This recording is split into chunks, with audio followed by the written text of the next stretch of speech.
Hello, everybody. It is Dr. Rick dropping in on you, and it is Monday. So, this is Money Monday, where we talk everything money, finance, economics, all the things that you need in order to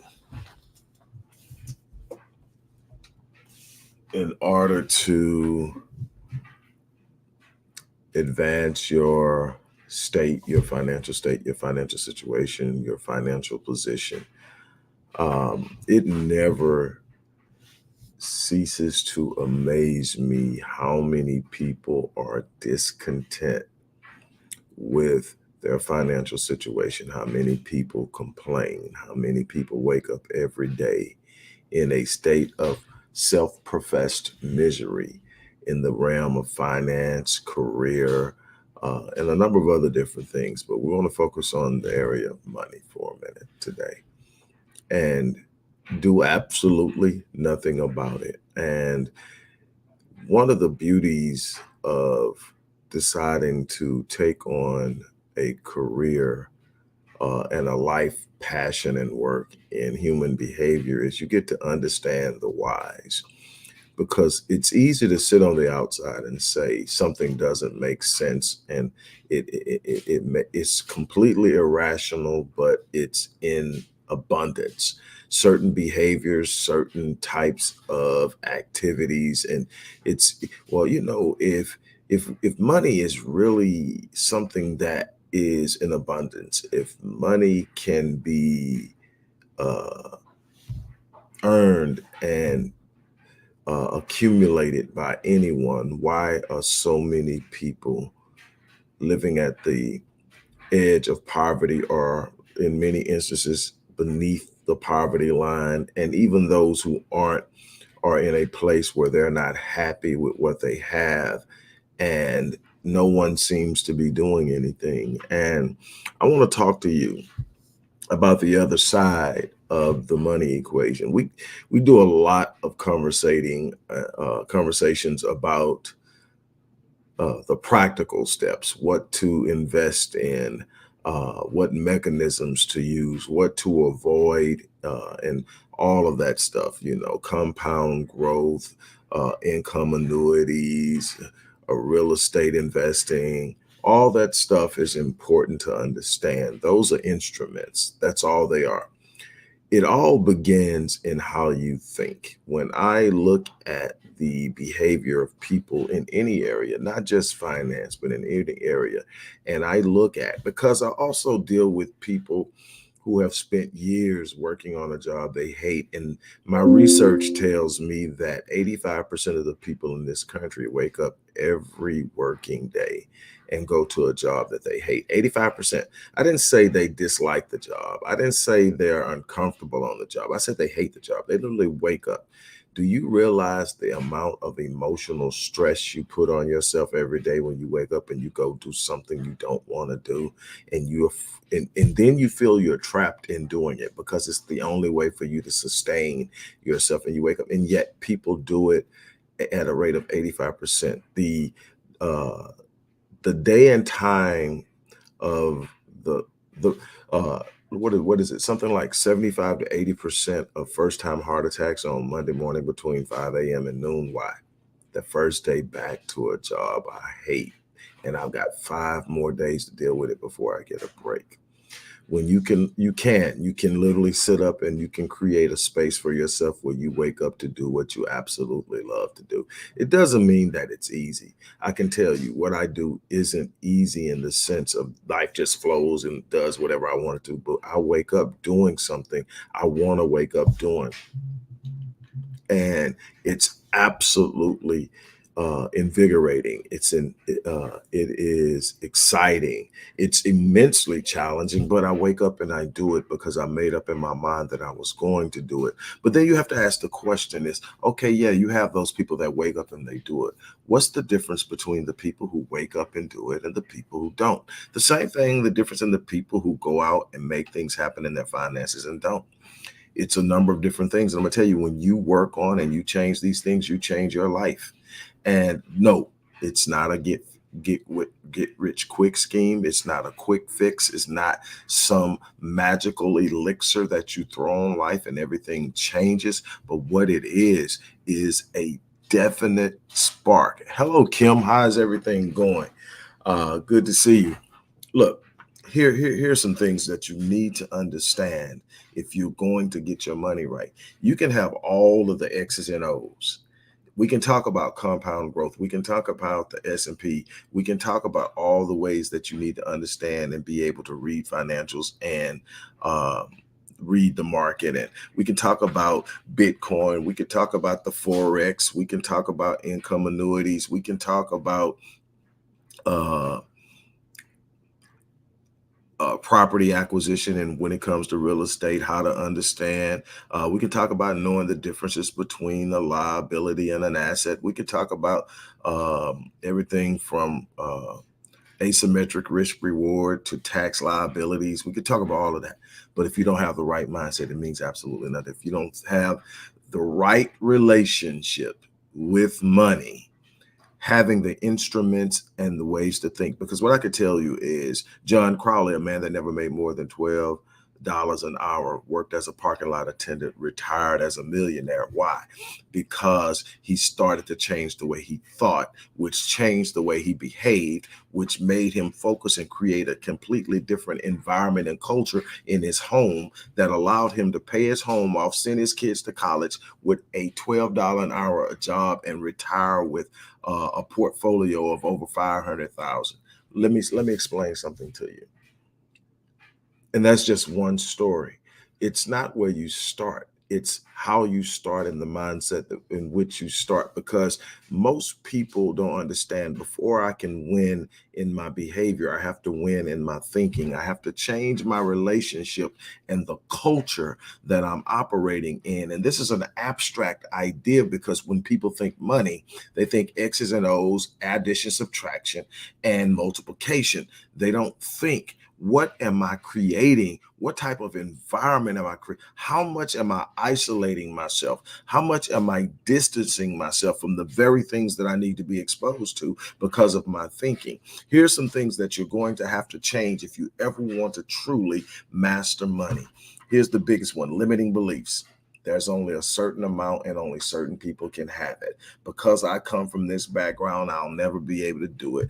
I don't know anything, so I'll never be able to have it. All these limiting beliefs do is create what? Negative emotions that anchor you in a reality that service those emotions, recreate those emotions. And whether you believe it or not, whether you understand it or not, it is scientifically proven that your emotions are creating an energy that is going to dictate the type of reality that you experience daily and throughout your life. In other words, energy emitted is resonant. What does that mean?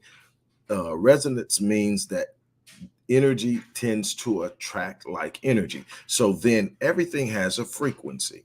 Uh, most people are operating from stress, anxiety, worry, anger, bitterness, frustration, fear. All of those emit a energy and frequency and vibration that can be measured on the Hertz scale of 250 Hertz or less. Negative energy absolutely wreaks havoc on your body, literally makes you sick. This is a proven scientific fact. This isn't some spiritual voodoo. This is the reality of it. Your thoughts are the creation of your reality. I wrote this in book number what? Book number 21. I am. The power of personal declarations. The things that you think about yourself, the things that you say about yourself, the things that you believe about what you can and cannot do will create your reality. Your thoughts are the seeds of your destiny. If you're ever going to change your money situation, you got to change first and foremost what you believe about yourself. I can become financially independent. I can become financially free. I can become financially wealthy. I can become abundant in life in all that I do. And you got to create that. And this is a consistent thought process. This is a consistent place. And it starts with gratitude. Guess what happens? You're down here, worry, fear, anxiety, stress, strife, all these different things, right? 250 Hertz or lower. The moment you say, I'm thankful, you don't have to have a reason. Just say it. The moment I say, you say, I'm thankful. The moment you say, I'm grateful, guess what happens? 500 Hertz. And now imagine you get out of bed and you say, I'm grateful first thing in the morning before you say anything else, before you think anything else, before you pick up the phone. Guess what happens? 500 hertz is how you start your day. How you start your day is usually how your day goes. That's an old saying, and everybody says it. People may not know why it works that way, but what I'm telling you is this is how it starts. You create the energy and the environment. You set your state. But this is what happens. If you don't deal with the limiting beliefs about money, you're always going to have problems because your limiting beliefs are governing the parameters of your behavior. In other words, your belief system sets the environment, but they also set the parameters of your engagement. If I believe something is possible, I'm going to try it. And if I really truly believe it, I'm going to invest a certain amount of effort, energy, and commitment to it that goes beyond what is normal, meaning that I'm not just going to play around with it and run away from it and tell everybody I tried it and it didn't work. It means that no matter how much it takes, because I believe it'll work, I'm going to stick with it until it works. And that's the difference. But it starts with what? The belief that it's possible. If I don't believe that it's possible, I'm not going to put the energy and effort into it. I'm going to get trifling and sorry and unfulfilling results, which is going to reinforce my belief that it's not possible, which is going to lessen the chance that I'm going to invest in it in energy, effort again. And so what? I'll never get the result I'm looking for because I believed it was impossible. But if I believe it's possible with true belief, then what I'm going to do is I'm going to invest an effort that is reflective of that belief. That's going to produce a result that's reflective of the effort, energy, and commitment I put into it, which is going to reinforce the belief, which is going to make me double down the next time. And what I'm going to do is I'm going to create this exponential growth based on the fulfillment of what I believed in the first place. That's called faith. God designed the universe to respond to it. You can have whatever you want in front of you in way of mechanisms and opportunities. If you don't believe that you can, you will not. So the first thing you've got to do is you've got to change your beliefs, of your limiting beliefs about you and money. The second thing that's going to help you change your relationship with money, because this is what this is about, your relationship with money. How you move and operate with money is going to determine what you have and what you don't have and how it moves. Doesn't mean that life is always going to be grand or life is always going to be horrible. What it means is consistently how you move in your relationship with money is just like any other thing. However your relationship is with it, it's what you're going to experience out of it. Money's no different. But here's the second things. Now you've got to get rid of the first, number one, is get rid of limiting beliefs. Now you got to get rid of negative ideas and beliefs. Limiting beliefs is about you. Negative ideas and beliefs is about money. Money is the root of all evil. No, it actually says the love of money is the root of all it. In other words, when you become so fixated on money that you lose your character and your integrity and you're willing to do anything and everything to get it, that's the root of all it. Money itself is simply an instrument. It has no value outside of what you apply to it. Your relationship with money will tell you what it is. If you have a desire to have money, to bless others, to support a lifestyle that is healthy for you and everybody in your environment, then there's nothing evil with money. Having another belief is having money is something wrong with it. Desiring money is when you sit up and you feel guilty for desiring money, that comes from a belief that having money is a bad thing, or having too much money is being greedy, and all these different things. When we read about some of the most blessed people in the Bible, that the very thing that we use to make ourselves feel guilty about money are the people who had much and they were called blessed by God. Well, what's the difference? They were doing what they were supposed to with what they were blessed with. It's not what you have, it's what you're doing with what you have. Now, here's the beautiful thing. When I do the right thing with money, when I pour out, then I have a certain emotion, again, that anchors me in a belief that leads me to a behavior that amplifies what I'm able to do. But if you don't have the right relationship with money, one of the things when people come to me and it's about that, we can talk about instruments to invest in all the time. That's a personal decision. It depends upon whether you're going to be highly aggressive, whether you're going to be conservative, or whether you have a high risk aversion. And then you're going to have to learn how to move and operate based on that. But first and foremost, what is your relationship with money? How do you think about money? Do you see money as a bad thing? Because if you do, you're going to have problems getting it. If you see money as distant and only belonging to certain people, you're going to have a problem getting it, because you're going to keep convincing yourself you don't deserve it. And when you keep convince yourself you don't deserve something, you don't move the same way. You don't operate the same way. Plus, you're anchoring yourself in a negative emotion. That negative emotion is going to what? Be 250 hertz or lower. And what's going to happen? You're going to attract other things that are 250 hertz or lower, and none of it is good. Normally, you're going to attract a bunch of other people operating at 250 hertz or lower, and you're going to become this great big pity party of complainers about why life sucks, about why you can't have the career you want, why things are so difficult. Why? Because you've surrounded yourself around people that your energy receives. Resonant energy.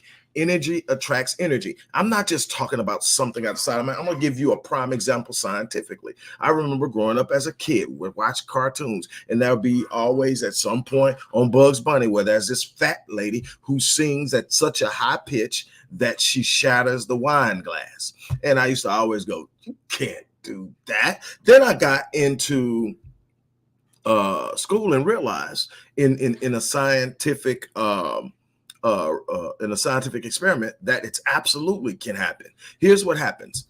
You get a person who is very astute to soundness. Someone who sings opera, number one, is going to have a very clear understanding of sound, and they can mimic the sound with their voice, which is energy at its core, which creates a vibration that can literally travel through things. Okay, you take a glass. Now remember, everything is energy. Every freaking thing is energy. It's energy on a different scale. The glass is energy. How you tell the frequency of the glass is you get a tuning rod and you tap the glass. That glass is going to give you a sound of the frequency that it's on. What happens is the moment that she starts to sing from the sound she just heard from the glass, she mimics the energy which travels, because what? Like energy attracts like energy. So the glass absorbs the energy. It doesn't travel out around it. It pulls the energy because it is exactly like the energy. What happens is the physical structure of the glass cannot absorb the vibration. So what? It shatters. The same thing happens in life. You are attracting the things that your emotions are dictating. When you're sad, when you're down all the time, when you're frustrated all the time, when you're depressed, when you're angry, when you're bitter, when you're worried, when you're afraid, all those things are negative energies, and you attract like things. And what happens is those like things reinforce the negative energy, and you spend your time in this thing that just keeps churning and churning and recreating the reality you hate, the reality you don't like, and you don't realize that you're feeding the very storm that's destroying your life. You have to sit up and say, you know what? I'm going to change the way I think about money.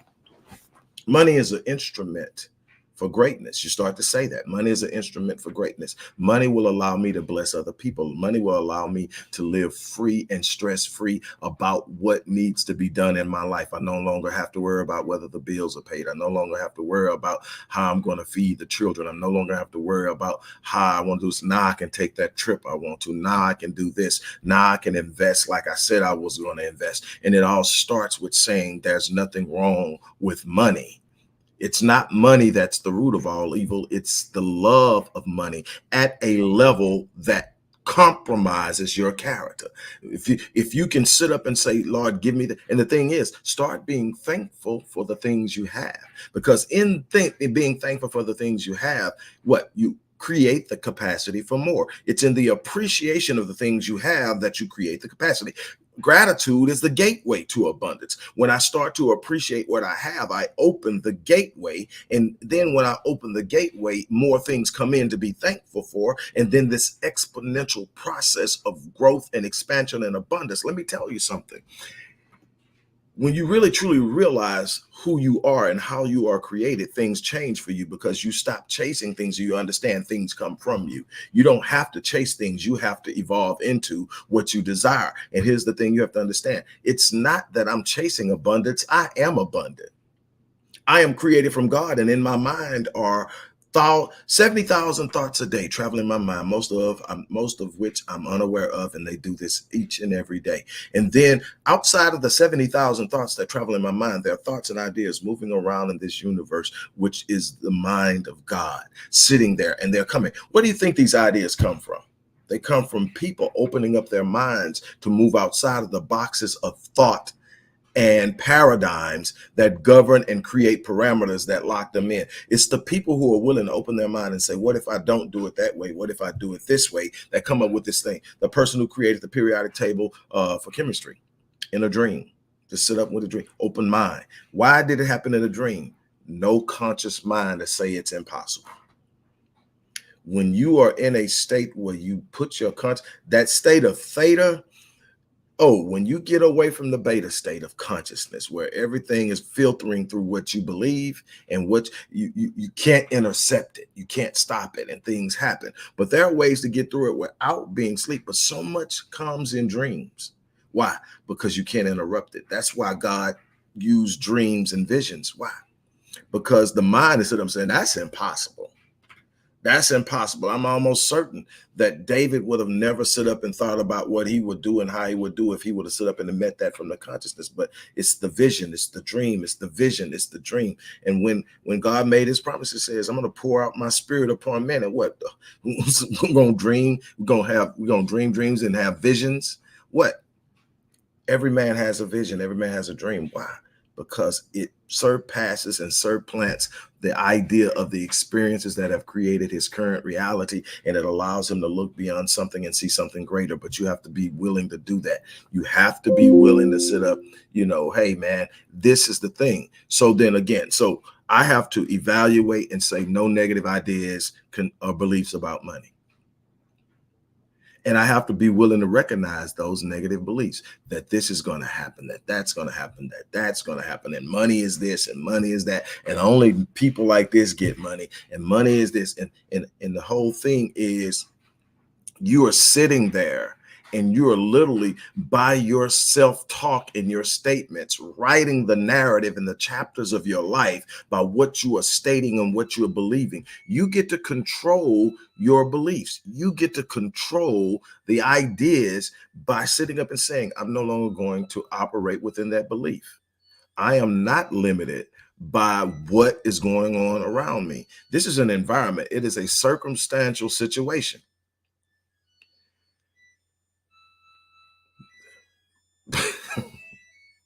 Okay, thank you. All right, so this is a circumstance. Your circumstances is temporal. How you think is going to determine how you move in the circumstance. How you move in the circumstance is going to dictate the outcome of the circumstance. What are you getting at? What I'm getting at is you are more in control of your life than you think you are. Life isn't happening to you, it's responding to you. It's responding to your beliefs. The entire universe is responding to your beliefs. That's what God designed it to do. Faith is simply what moves the universe on your behalf or against you. Now, faith is neutral. That's what most people don't see, because faith is always associated with your religion or your faith or your relationship with God. Most people only see the positive side of faith. What you don't realize is faith is neutral. What if I believe something bad? It's what's going to produce. If you think I'm kidding, go back to Numbers and look at what was going on with the children of Israel. And when it was time to make the choice of whether they were going to go over into Canaan and they were going to take the land that God had promised Abraham, and they decided that they were going to listen to the 10 spies instead of listening to Joshua and Caleb. When Joshua and Caleb said, we can take it, the 10 spies says, we can't. They're giants over there. We're like grasshoppers in eyes. The million said, we believe the 10, and God called Moses over. Let me holler at you, Moses. Come over here for a minute, bro. Let me holler at you. Tell them that I have heard their complaints against me. Tell them I've heard their complaints against me. And the first time, in searching this out and trying to understand it, I'm like, when did they complain against God? The moment that they said they couldn't, what he said already had said they could. They called God a lot. They complained. They sit up and said it was impossible. God said it wasn't impossible. God said it was. But that was the complaint against it. But he said, tell them as they have spoken in my hearing, so shall I do to them. God is speaking from a place of being the entire universal force that moves the world. As you have spoken in my hearing, so shall I do to you. As you have thought and believed in your life, so shall it happen to you. What are you doing? You're constantly sitting up recycling old memories instead of changing the direction. That's the beauty of what God gave you a mind to create. That's how people change their lives. They create a new narrative. They create a new image. They create a new vision. They create a new outcome. They do this, and then it happens. Your relationship with money is going to dictate how you move with money. That's how you get someone like John Crowley, who didn't have a college education, who had a $12 an hour job as a parking lot attendant, end up with an over $500,000 portfolio, a home paid for, his kids sent off to college. How? he changed his thinking and he thought enough. Can you imagine being a man who makes $12 an hour and you got these guys who make anywhere from 6 figures to 7 figures handling other people's money, walking by and parking their cars in his parking lot every day. And he's sitting up there and he's seeing them. Pride could have stood up and said, and these people, which most people do, these people are sitting up and all they're doing is burning people. And don't get me wrong, people get got in money. It's like anything else. But he could have stood up and said that. He could have stood up with his pride and said, I ain't asking them nothing. But what he did is he said, they obviously know something I don't. And if they can get it, I can have it too. And I'm going to trust that I can have it if they can have it. They know something I don't know, but they're not better than me. Somebody that has the answer isn't better than you. They're more informed than you. Somebody that has the resources isn't better than you. They're more equipped than you. You have the ability through your mind to become equipped, to become informed. And what he did is he asked those people who were parking in his garage, what should he do? He took the advice and he acted on it. Why? Because he believed it. He created a new relationship with money. And it changed not only his life, it changed the life of everyone in his home. And because of the story, now it's changing the lives of millions of people, because the average person who's barely getting by and saying, wait a minute, there's something I can do. I'm not stuck in this. Something I heard someone say who was a major player in investing and made a lot of money. Something I heard him say is, if you don't have any money to invest, that's the number one cue that you need to be investing.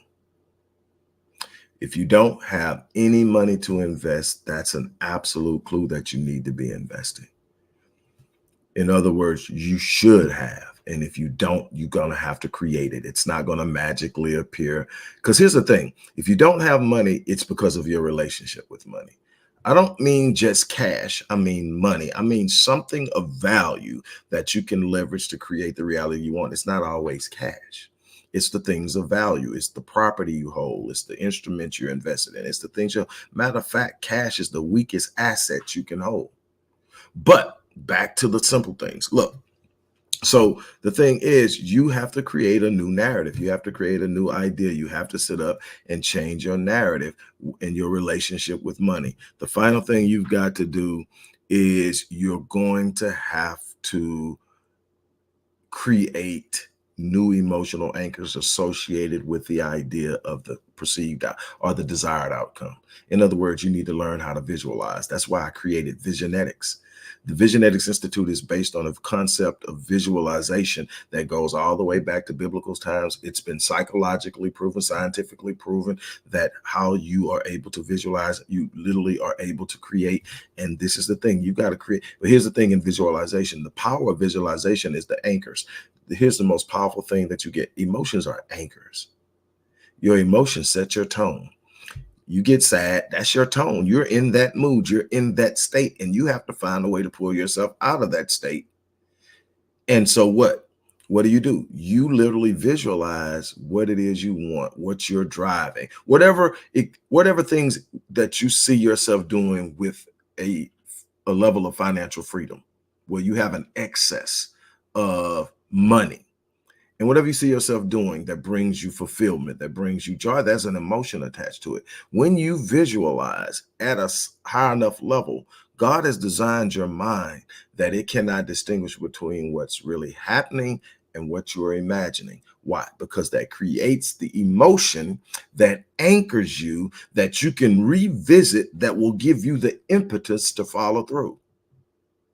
This thing is literally made up for you to follow. But here's the thing. This is why I've been so successful, because I can get people to that state. And it's not just about money. I do it in every area of life, but we're talking about money today. And the thing is, you can have all the X's and O's and everything like this. Here's what I can tell you. You can take a person who has the wrong relationship with money. You can take them and you can pay off all their bills. You can give them a surplus of cash. And with a certain amount of time, their bills are going to be back through the roof and they're going to have zero cash. And why is that? It's because their relationship with money is flipped. It's inverted. They see it the wrong way, they use it the wrong way, and they function with it the wrong way, and they never develop the right relationship. Most people are sitting up working for money instead of giving their money a job. Most people are sitting up and thinking that things is what will fulfill them in the way of abundance, when truth is freedom is the fulfillment.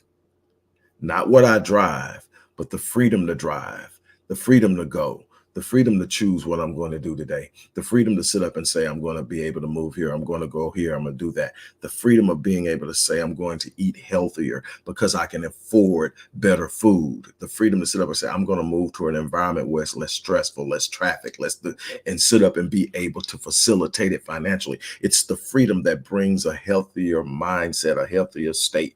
It's freedom. It's not things, but most people are chasing things. And what do you have? Most people are chasing things at a rate where they're increasing their bills and expenditures and exposure, and they're reducing their assets and their ability to sustain financial freedom because they're chasing things. They're getting these things and they're finding out after all these things, they're still not fulfilled. Things tend to trigger the neuroreceptor or hormone dopamine. It's a great feeling. That's why you get buyer's remorse so many times. You go into the store, you see these great pair of shoes, you see this, that car, whatever, and you go, oh my God, I gotta have it. And you go and you buy it. And when you get home, you're looking at it and you may get excited. You may even get excited and the excitement lasts all the way till you wear it the first time. Then all of a sudden you pass by and you see that receipt sitting on the counter. I spent that much for this. And you have buyer's remorse. And you see so many people bringing stuff back because of why are you having buyer's remorse? Because it didn't provide you with what you thought it was, or the feeling that it gave you wasn't sustained. What you want is to produce the neuroreceptor serotonin. That's through fulfillment. That's something that can be sustained. It has an even keel. It's where healing begins. It's 450 hertz or higher. Oh, it's all those things that can be measured and you get to choose and create it. I mean, it's an awesome thing. But again, it's got to be you. It's got to be something that you choose to do. Well, I hope that you do that. So you got to confront your limiting beliefs. You got to get rid of all negative ideas and beliefs. You got to evaluate your approach towards money. How are you moving and operating and dealing with money? Your relationship. Finally, you need to create positive emotions that are anchored in the beliefs and the ideas and the visions and the hopes that you have for money when you get it. And that's what I'm going to leave you with today. In the description box, this is the last day for this offer. You can get, when you sign up for the Mind Unleashed course, you're going to get the 7-day online business launch course free. That's a $600 value. You're going to get a $500 power session with yours truly to talk about some of the things that you can immediately do to change the trajectory of your life in any area, including money, but not limited to it.